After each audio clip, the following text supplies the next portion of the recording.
11 दिन महज बचे हैं बिहार के अंदर कैबिनेट विस्तार को लेकर, क्योंकि देखिए आप सभी को पता है कि 10 विभाग जो है वो खाली है और 10 विभागों में मंत्री बनाने हैं, जिसमें से 6 हैं जेडीयू के और 4 हैं बीजेपी के।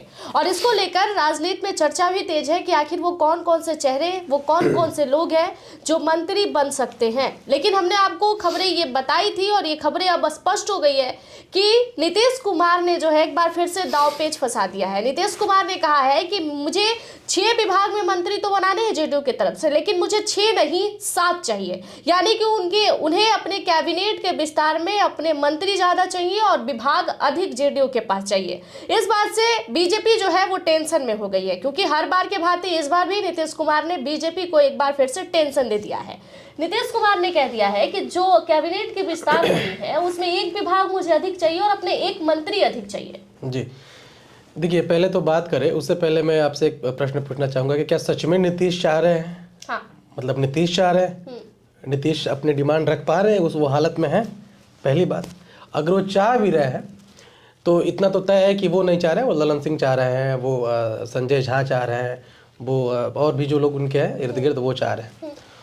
अब रही मंत्रिमंडल विस्तार में सबसे ज़्यादा यानी कि जो 6 और 4 का रेशियो चल रहा है इन लोगों का कि भाई 10 सीट बढ़ना, 10 लोग बनने हैं तो 4 आप ले लीजिए और 6 मुझे दीजिए। इसके अलावा अगर 1 सीट एक्स्ट्रा चाह रहे हैं वो लोग, तो इसमें कहीं ना कहीं इन लोगों का जिस तरह से भारतीय जनता पार्टी को चुनाव जीतने के बाद अपने मन मुताबिक जिस तरह से उन्होंने सम्राट चौधरी को उप मुख्यमंत्री बनाया, फिर से विजय सिन्हा को रिपीट किया और अपने मन मर्जी से काम वगैरह किया, और जिससे नीतीश कुमार को सम्राट चौधरी के द्वारा हाईजैक करने की कोशिश की जा रही है, तो नीतीश कुमार को तो ना सही, लेकिन जो इनके इर्द गिर्द जो लोग सच में सरकार चला रहे हैं उनको जेडीयू को सुप्रीम साबित तो करना ही यहाँ पे, क्योंकि उनका यही रेशियो है ना कि आप केंद्र में बढ़े और राज्य में बढ़े हम हैं। तो उस चीज़ को समझने के लिए वो हमेशा चाहते हैं कि जो भी हमारे बीच मसला फंसता है, मसला कि भाई हम 3 और 4, 4 और 3 का रेशियो मान रहे हैं, तो वो उस रेशियो को मानने के बाद भी एक अपना एफर्ट्स आगे से लोग लगाता है कि भाई 6-4 का बात हो तो 7 हमारा रखिए। इसको पॉलिटिकल प्रेशर कहते हैं। तो संजय झा, ललन सिंह ये क्यों चाहेंगे? क्योंकि इनके लिए तो ये चर्चा है कि वो लगातार बीजेपी से मिलजुल रहे हैं और बीजेपी के इशारे पर ही नीतीश कुमार के पास आके अपनी बातें रख रहे हैं या जेडीयू के अंदर काम कर रहे हैं, तो ये दोनों क्यों चाहेंगे?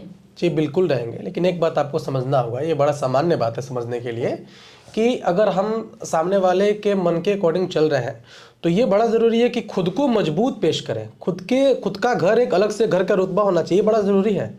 वो लाख चाह रहा है, लेकिन सोचिए कि अगर मान लीजिए कि वो जेडीयू से निकाल दिएगा तीनों लोग, वो कहाँ के रहेंगे? वो तो कहीं के नहीं रह जाएंगे। तो वो भाजपा में भी तभी सम्मान के हकदार होंगे जब जेडीयू को मजबूत करके रखेंगे। लेकिन ये बात भी समझना बड़ा मुश्किल है कि वो लोग चाहते क्या है, क्योंकि संजय झा पहले बीजेपी में थे, बीजेपी से वो जेडीयू में आए और जेडीयू में आए तो नीतीश कुमार के बहुत खास बने।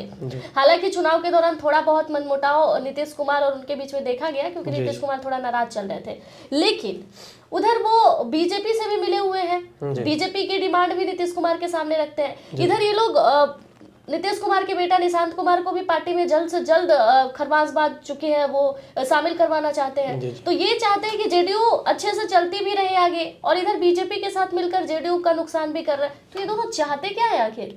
देखिए, एक तो चीज़ हमको चाहना होगा, समझना होगा इस चीज़ को कि जो जेडीयू है, जो ललन सिंह है, वो जिस समुदाय से आते हैं, वो समुदाय किसी भी कीमत पे लालू यादव को या फिर उनके परिवार को बिहार के सत्ता से दूर रखना चाह रही है। पूरे बिहार में अगर कोई एक जाति हो जो सबसे ज़्यादा शोषित हुई हो अपने दमखम और संपत्ति और संतति के बावजूद भी, तो वह भूमिहार जाति। वो ये कभी नहीं चाहेगी, वो चाहे कुछ भी कर लीजिए, वो कभी नहीं चाहेगी कि लालू यादव का सत्ता वापस लौटे इस प्रदेश में। तो एक तो तय है कि ये इसलिए बस हमेशा से कॉम्प्रोमाइज़ करके रहते हैं। आपको याद होगा जब वो ललन सिंह और मतलब नीतीश कुमार जब अपने मन से काम कर रहे थे, स्वस्थ मानसिक रूप से उनकी स्थिति जब ठीक थी, तो जब तेजस्वी यादव के साथ हाथ मिलाए थे तो सबसे ज़्यादा और कोई परेशान हो रहा था उस समय तो वो ललन सिंह हो रहे थे, वो संजय झा हो रहे थे, नाराज भी हो गए थे। यही बात था, कभी कभी मंच पर उन्होंने सुना होगा आपने कि भाई वो लालू यादव को मसीहा बता दिया था ललन सिंह ने कि गरीबों के मसीहा, मजबूरी थी उनकी, चूंकि उनको रहना था और नीतीश कुमार को खुश करना था। और एक बात मान को चलना होगा आपको कि वो नीतीश कुमार जेडीयू में खुद को नंबर 2 का मानते हैं ललन सिंह। वो ललन सिंह हो, संजय झा हो, ये लोग नंबर 2 के चक्कर में आज ये पड़े हुए हैं। और नीतीश कुमार ने इनको बहुत ज़्यादा सम्मान दिया, बहुत अच्छे सम्मान दिया, और लगभग नंबर 2 का बता दिया। आपको बता दें कि जेडीयू कोटे का लगभग 50% सीटों के बंटवारे पर इकलौता ललन सिंह और संजय झा का होता है, और जिसको चाहते हैं उसी को सीट मिलता है। बिहार विधानसभा सीट बंटवारे में भी अहम जी बिल्कुल बिल्कुल, लोकसभा का चुनाव में उन लोगों का बड़ा अहम रोल होता है। सुनने में ये भी आया कि बहुत सारे ऐसे कैंडिडेट को टिकट दे दिया गया जिसके बारे में नीतीश कुमार जानते ही नहीं थे, बिल्कुल नहीं जानते, और फिर चुनाव में प्रचार करना उनकी मजबूरी हो गई क्योंकि उनकी कैंडिडेट वहाँ पे। बिल्कुल 2-3 साल से तो मैं तो कह ही रहा हूँ ना, जब आपने प्रश्न किया कि नीतीश कुमार ये मांग करके बैठे हुए थे, मैंने कहा कि क्या नीतीश कुमार सच में मांग कर सकते हैं? वही हालत में है, वही हालत में बिल्कुल नहीं, इसको हमको नहीं लेकिन बोलना अभी तो चाहिए। नीतीश कुमार का एक्शन रिएक्शन सब कुछ बदला हुआ नजर आ रहा है। लगातार कभी दिल्ली पहुंच जा रहे हैं, कभी अधिकारियों से मिल रहे हैं, कभी प्रगति यात्रा पर निकल जा रहे हैं, कभी जिला के भ्रमण पे निकल जा रहे हैं, कभी अधिकारियों को डांट फटकार लगा रहे हैं, अचानक अपने कार्यालय भी पहुंच जा रहे हैं। तो बहुत सारी चीजें बदलती हुई नजर आ रही है, और ये इस ओर इशारा करता है कि नीतीश कुमार अभी सोचने समझने की क्षमता अपने अंदर रखते हैं, और उन्हें बखूबी पता है कि बिहार की राजनीति को अपने ओर कैसे मोड़ना है। ये उसके तो वो मतलब बादशाह का नाम सुनिए आप, एक जो टर्म होता है बादशाह, फिर ये कहना कि वो इस स्थिति में है, क्या ये सही होगा?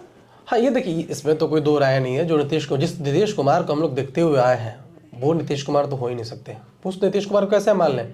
उनकी हरकतों को देखिए, उनको और रही बात कि वो जिस तरह से प्रगति यात्रा कर रहे हैं, जिस तरह, तो वो मुख्यमंत्री होने के नाते वो उनकी एक कार्य प्रणाली होती है, उस प्रणाली के अंदर बहुत सारे जैसे मुख्य सचिव होते हैं, विकास आयुक्त होते हैं, वे लोग सब कुछ उनकी अपनी पीआर टीम है।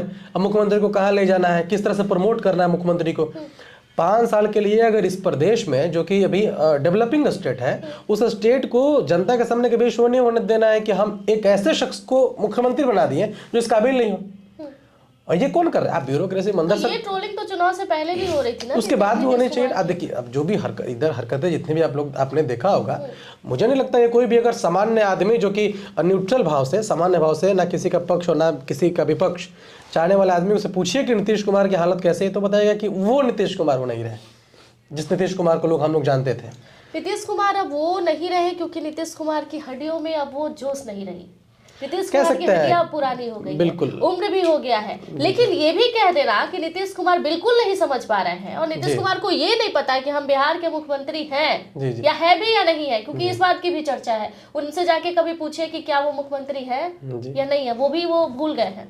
नहीं, वो तो भूलना बड़ा मुश्किल होता है, क्योंकि नीतीश कुमार अपने कार्यों के साथ इसलिए भी याद किए जाएंगे कि उनको सब एक तरफ, लेकिन मुख्यमंत्री बने रहना एक तरफ, ये इसके लिए तो याद किए जाएंगे नीतीश कुमार। इसके पीछे एक बड़ा अच्छा कहानी है, क्योंकि जो लोग बताते हैं वो ये कहते हैं कि लोग ये जरूर कह देते हैं कि नीतीश कुमार को कुर्सी प्यारी है, लेकिन दरअसल बात ये है कि नीतीश कुमार की अपनी इमेज प्यारी है।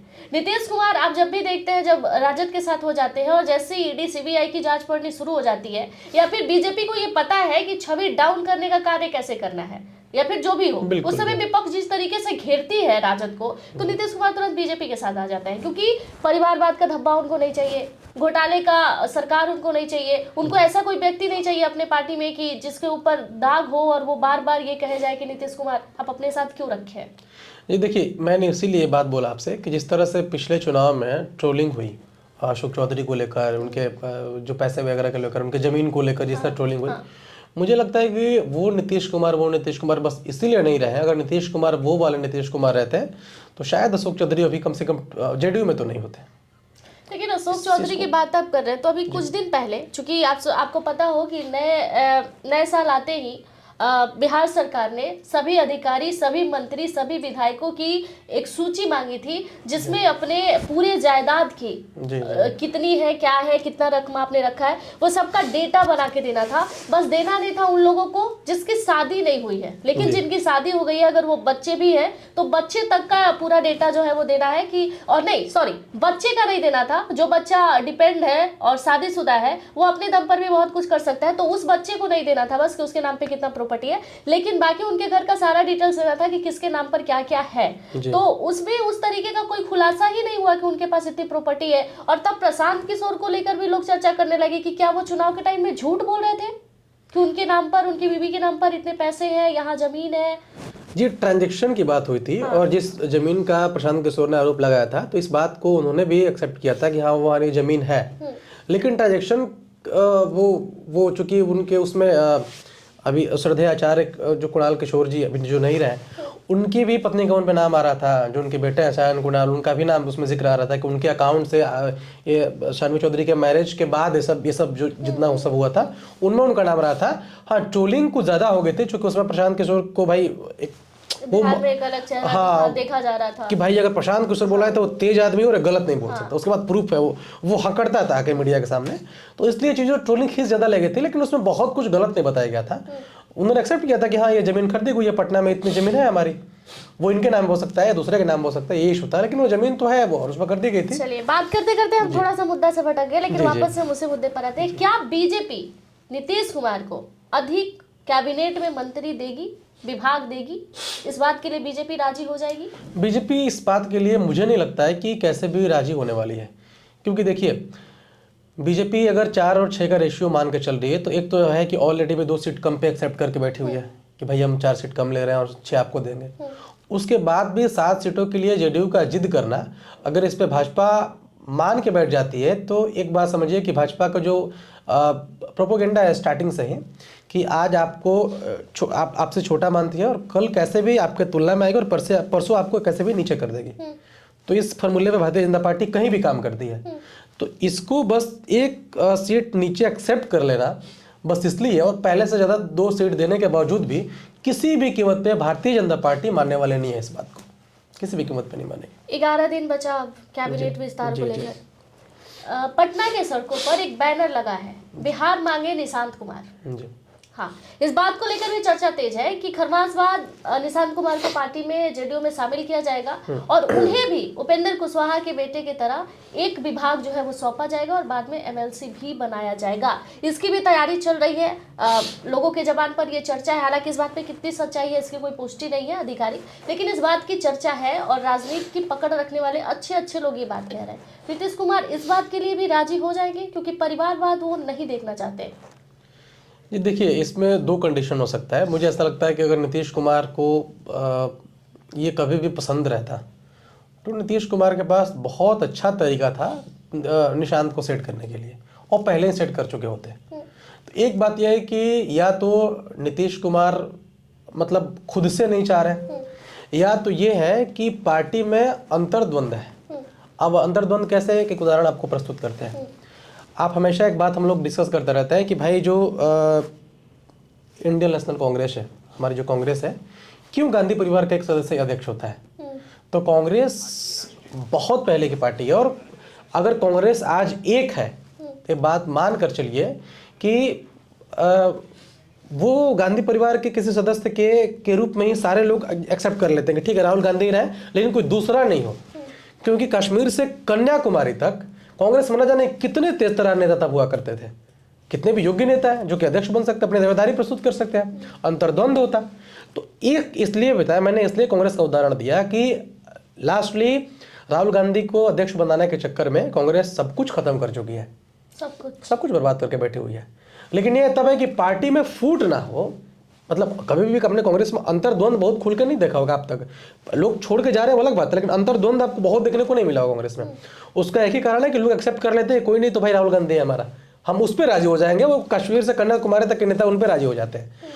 तो मुझे ऐसा लगता है कि पार्टी में कहीं ना कहीं अंतर्द्वंद देखने की बू आ रही है। संजय झा चाह रहे हैं कि हम पार्टी नीतीश के बाद वो चलाए, ललन चाह रहे हैं कि हम चलाएं ललन सिंह, अशोक चौधरी अपने में लगे हुए हैं कि भाई हम नीतीश कुमार के क्लोज होकर, और अनंत सिंह जैसे उनके बहुत जो प्रमुख लोग होते हैं जो कभी उनको मुख्यमंत्री बनाए थे नीतीश कुमार को, उनको लेकर अपने सपोर्ट में, और हम जाकर यहाँ पे खड़ा करवा कर जेडीयू का कमान पूरा हम संभाल रहे हैं। तो इस चक्कर में मुझे ऐसा लगता है कि भाई नीतीश कुमार के जो लड़के हैं निशांत, उनको प्रमोट करना और उनको आगे रखकर अपनी राजनीतिक रोटी सेकना, ये लोग फिर एक सोल्यूशन निकालोगे बैठ के। लोग बहुत सक्रिय भी नजर आ रहे हैं अभी, क्योंकि नए साल पे नीतीश कुमार के साथ निशांत कुमार नजर आए, उसके बाद छोटे छोटे कार्यक्रमों में अपने पिता के साथ शामिल होना, राजनीति को करीब से देखना या फिर समझने की एक कोशिश करना, ये सब भी देखा जा रहा है। जिसके बाद ये संभावनाएं जो है वो लगाई जा रही है कि हो सकता है कि अब कुछ बदले बिहार में। देखिए, एक तो बात यह है कि मुझे ऐसा लगता है कि जिसके गॉडफादर रहते हैं, चाहे वो पॉलिटिक्स हो, चाहे खासकर पॉलिटिक्स में अगर उनके पिता रहे हैं और पिता उनके इतने दिन से इस प्रदेश के मुख्यमंत्री रहे हैं, और निशांत अपनी जवानी का आधा दिन मुख्यमंत्री हाउस में गुजार चुके हैं, तो ये कहना कि निशांत अचानक से एक्टिव हो गए हैं, लोगों से मिल रहे हैं, जा रहे हैं, उठ रहे हैं, ये तो कोई मतलब ही नहीं बनता। क्योंकि इस भारत की राजनीति में आपको ऐसे अनेकों उदाहरण देखने को मिलेंगे जो कि बस इसलिए बेटे को मुख्यमंत्री बना दिया गया और पूरे या फिर पूरे प्रदेश की जनता उसको एज ए मुख्यमंत्री इसलिए स्वीकार कर ले कि भाई वो इनका लड़का था। तो उनकी एक्टिवनेस या फिर बहुत ज़्यादा एक्टिव हो गया या फिर बहुत ज़्यादा वो काम स्टार्ट कर दिया, ये तो कोई मुद्दा ही नहीं मेरे ख्याल से। ये आपको भी पता है कि पीआर का काम होता है। लड़का एक बार गया, उसको 4 एंगल से दिखाया जाएगा, वो 1 लोगों को कंबल दिया, फिर 5 लोग को, और एक ज़बरदस्ती का इमोशनल स्टोरी पीआर टीम बना क्रिएट के देगा कि वो सेम छवि दिखती है, इस एंगल से निशांत अपने पिता की तरह दिखते हैं, चाल वैसा है, ढाल वैसा है, कपड़े पहनने का तरीका आपने देखा होगा कि भाई पिता की तरह ही ढीला ढाला उजला पैजामा कुर्ता पहनते हैं, बहुत शांत है। एक बार आपने देखा होगा कि पता नहीं डीएम है, कहीं किसी डीएम का पैर छू लिए थे तो उनकी पीआर टीम पूरा लग गई थी, अरे निशांत तो पूरा पैर छू लिए हैं पापा के, मतलब पूरा एकदम डाउन टू अर्थ है निशांत, नीतीश कुमार की तरह है निशांत। तो ये पीआर टीम का हिस्सा है। और मुझे ऐसा लगता है कि जो मैंने बताया ना कि जो मेन कारण है ये है कि निशांत कुमार को प्रमोट करने के लिए वो यही है कि भाई अगर इस सतह पे ना हम तुमको बैठने देंगे ना तुम हमको बैठने दोगे, तो ऐसे मूर्ति को लाकर खड़ा कर दें जिसके पीछे सब लोग हम इस प्रदेश को चला सके। और ये सबका मन है। इसमें 4-5 लोग जो बहुत नीतीश कुमार के इर्द गिर्द अपने को मानते हैं और जो ये मानते हैं कि नीतीश कुमार के अगर निशांत नहीं होते तो हम होते हैं मुखिया जेडीयू के, वो लोग लगे हुए हैं। और वो लोग जब आपसी अंतर्द्वंद उत्पन्न होगा तो एक मुखड़ा लाकर निशांत कुमार के रूप में लाकर बैठा दिया जाएगा और पटना में पोस्टर लगना बस उसी का उदाहरण है और कुछ नहीं है।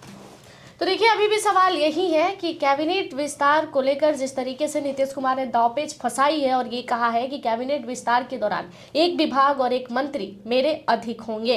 अब देखना इस बात पे बड़ा दिलचस्प है कि क्या बीजेपी सारे कमिटमेंट की तरह ये कमिटमेंट भी नीतीश कुमार की मानेगी, या फिर जिस तरीके से नीतीश कुमार को ये कहा गया बीजेपी के द्वारा कि अब आप सीएम की कुर्सी हंसते हंसते छोड़ दीजिए।